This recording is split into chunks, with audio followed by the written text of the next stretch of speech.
Questions for Coach? We'll start with Eric, second row on the right. I don't remember the lights being like this.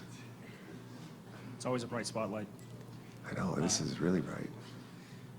John, just wondering if you have any updates on Chernak, Sorelli Point. I honestly, like, I hate coming up here and not having like definitive answers for you. So this is definitely a game time decision with a few of our guys. Cherney's feeling better though. I'm pretty confident he's going to play tonight. Second row on the left, Greg. When you say a couple of your guys, is there anybody you can rule out for tonight or no? No, no. The real question is, have you, in looking back at games 1 and 2, found anything to help you get to your game here better than you did in 1 and 2? I mean, 3 and 4 you did, but 1 and 2 you didn't.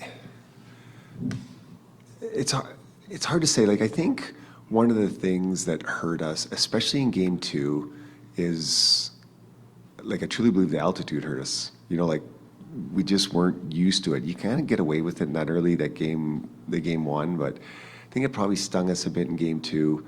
You know, Colorado, they've got a great crowd. Like, the energy in the building's awesome, and they feed off that first 5-10 minutes, and you really have to be engaged in your game because then they start getting momentum, and unfortunately they scored early in these games, so kind of put us on our heels, made us chase the game a little bit. So to me, that's a pivotal part of tonight is, you know, making sure that we're the ones trying to do some pushing here instead of them against us, and you know, not giving up those early goals, not giving up those early power plays, and you know, that should, you know, bode well in our favor. Up front, Pierre.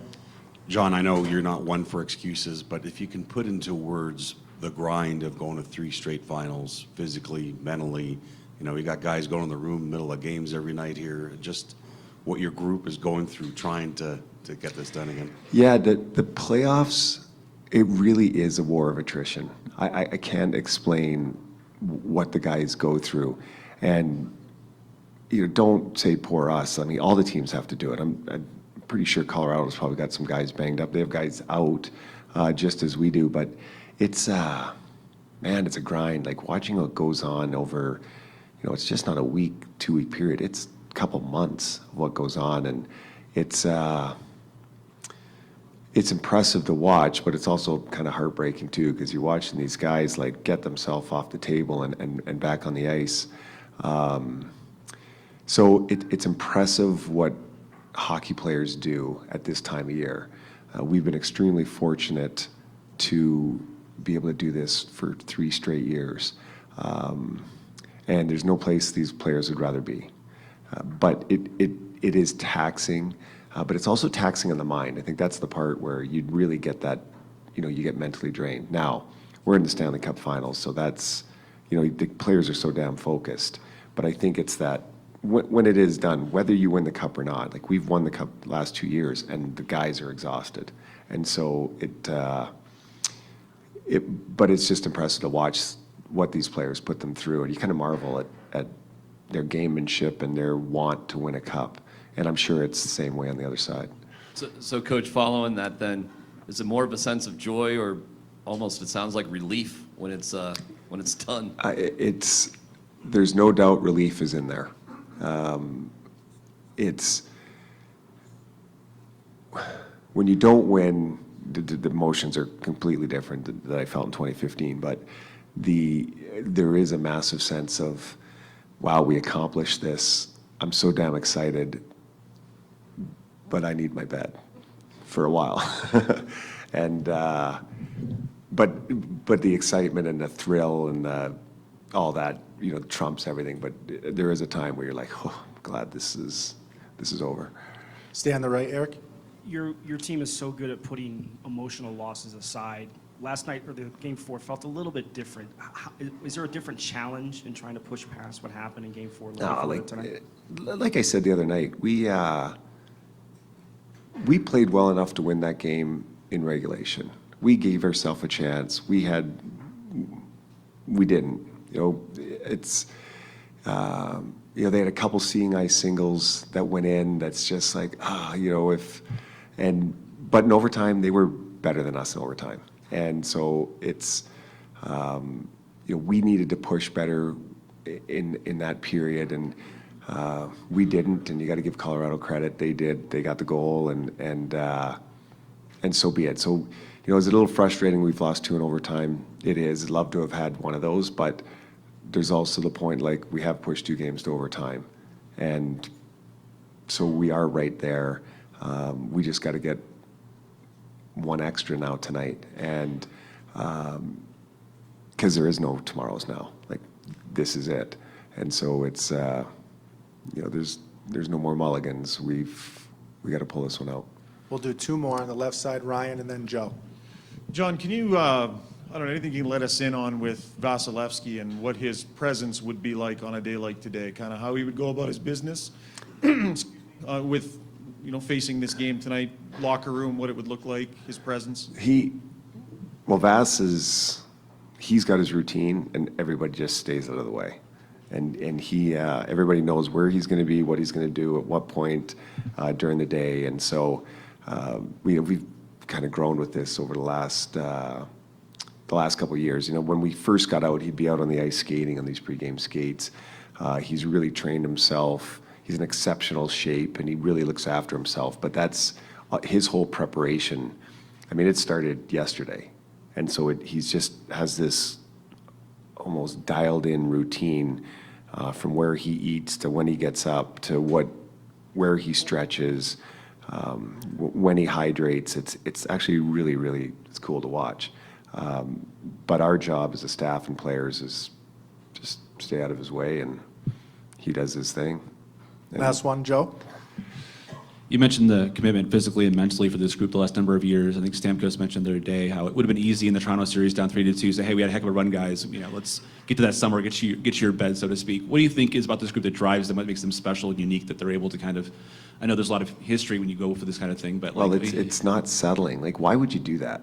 Like, why would you go through training camp, the whole regular season, get to a playoff series and say, oh, whatever, it's too much. Let's play golf for an extra 4 or 5 weeks. Like, why? I just don't understand why a player would ever think like that. And so a group assembled with us that's not even works into the equation. So we play the regular season to make the playoffs.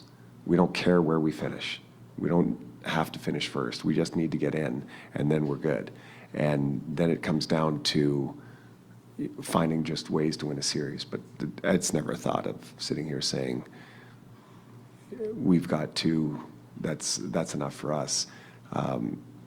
If we had our choice, we would just write our name all the way around the circle, and that's what we're trying to do. So that's how it goes.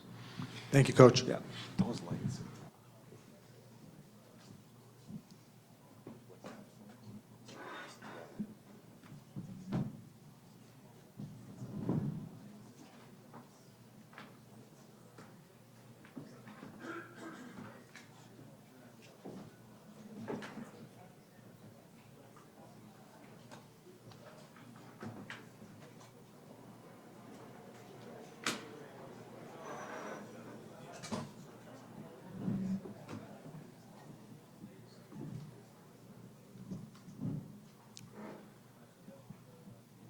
We can take questions for Corey and Alex. We'll start on the right side with Eric. Alex, you guys have been so good at putting emotional losses past you in the playoffs over the last couple of years. It felt a little different after Game 4. Is there a different challenge in trying to put that one aside as going into tonight? I think we're going to handle it just the same as we have in the past. I mean, you got to have a short memory, especially in situations like tonight. We just got to win one game. That's the way we're thinking about it. Left side, Ryan. Corey, what can you tell us, what are your observations about Andrei Vasilevsky and sort of the way he would approach a day like today, his preparation? John was just saying everybody just kind of stays out of his way. Like, what have you observed about that guy's process? Stay out of his way. Yeah, I mean, he does what he does. He's I think I was just listening to Coop talk, and he's right. It started after the game. It started yesterday. He gets dialed in, and you just stay out of his way. Up front, Pierre. Alex, I know you guys would never use an excuse at all in this situation, but can you explain from a player's perspective how taxing it is to be in a third cup final, mentally, physically, how your group is feeling right now? Yeah, I think it's difficult, but in the end, you gain energy for the fact that you're in the Stanley Cup Finals, and you don't know how many times, if ever, you're going to be in this situation again. So, guys are banged up, guys are bruised, and maybe after this is all said and done, mentally we could tell you how draining it was. But right now, it's just we got to win one game. So that's kind of our perspective. Third row on the right, Tom. Alex, over here, just your special teams, their special teams has kind of worked better in this series for them. What, I guess, was a challenge of trying to at least make that an even playing field in this game tonight, I guess? Yeah, well, I think we'd like to, we'd like to score on the power play. We'd like to be more productive, but more importantly, I think we got to just keep them off the power play. They're obviously have had a great power play, and it seems like the way they're going, pucks are kind of bouncing off skates, and that's what a good power play does. It puts themselves in a good chance and a good opportunity to score. So I think keep them off the power play, and then even if we do, we have to tighten it up and do a little bit better job getting pucks out of the zone. Fourth row on the left, JF. Correct question from the left field. I'm sorry to do that, but there's a report saying that Luke Richardson will be the next head coach in Chicago. You played for Luke last year in Montreal. How can you describe the impact of Luke Richardson? Well, he's a tremendous person. He did a heck of a job coming in when Dom went out with COVID in the playoffs there. And guys are going to respect him. He's been around the game a long time, and he knows the game really well, and I wish him nothing but the best. We have time for two more on the left, Joe. Hey, Alex, I asked you in the Toronto series about, what helps this team, match urgency or desperation of teams that are going for their first cup and feel like it's their time. And you said you would want to look back 10 years from now and think this is such a special group, we didn't give it every chance we could. That's something that kind of still drives you guys as this cup run goes along. It's not the last day of school per se, you guys are going to still be back, but just how unique this group is to not give it every chance. For sure, I think, like I was saying before, you just don't know how many opportunities, how many kicks you're going to get at it. I think for us, it's easier to think that you're going to be back every year just because of how things have been going, but that's just not the reality. So there's a lot of guys in the room, a lot of guys that haven't won cups, guys that have been in a lot of situations like this in the past. So there's a lot on the line, and you just want to make sure you make the most of these situations. Stay on the left, last one, Ryan. Corey, the starts of the games here, they've come out pretty hard and had their speed early. Is there a way for you guys to grab the first 5 or 7 minutes of this game, or do you kind of expect to have to weather it a bit? Well, they play well here. But at the same time, if we look at how we started last game, take something out of that game plan and bring it into tonight, I don't see why we can't have a start like that. And that's something we'll talk about. We'll look forward to, and we'll see where it goes.